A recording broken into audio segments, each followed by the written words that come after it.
we have this great blessing of being in a culture in which there is a free market of religion, thanks to the First Amendment. There's no state-established church. So for hundreds of years in this country, churches have competed literally with one another for an audience, and therefore, in that kind of competitive environment, the religious consumer becomes, or the shopper, is the king. And so churches are always posturing themselves to appeal to an audience.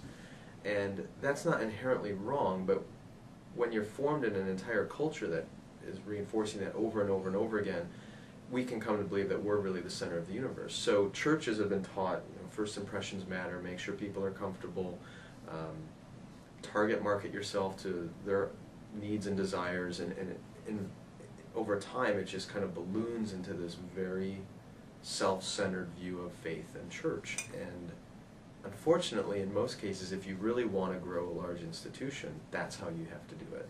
You have to appeal to people's self-interest, even when those self-interests are not legitimate needs.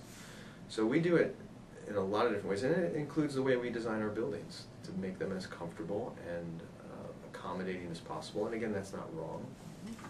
But in a culture that is always reinforcing comfort and self-satisfaction, it ends up perhaps reinforcing a set of values contrary to the gospel. Mm-hmm. What else about ministry space have you seen sort of change in the last, I don't know, let's say 10 or 20 years, as far as the way churches are being designed?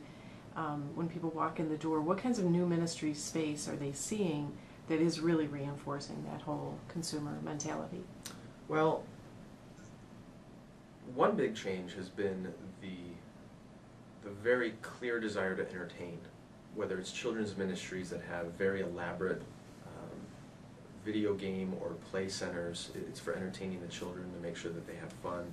If it's in the sanctuary or the auditorium, it's the use of technology to make sure we can bring the latest communication forms, and the shift of church architecture from sacred space to theater space, which is really about a passive audience and a performance on a platform, or in the more corporate settings or the gathering settings where there are coffee shops and lounges and things. And I know the desire behind all those things have been good. It's create third space, it's give people a place where they can connect. But I'm a strong believer that the medium is the message. And if the medium of our buildings and our spaces communicates the very same thing as the medium of a shopping mall or the medium of what's going on in our culture, we're not challenging the assumed values anymore. So we want people to connect, we want them to engage in communication, we certainly want the children to find it in an accommodating space, but we are also in the mission of transforming values. Mm-hmm. And we have to ask, is our space transforming people's values, or is it just reinforcing the values that they've come in with from our culture? Mm-hmm.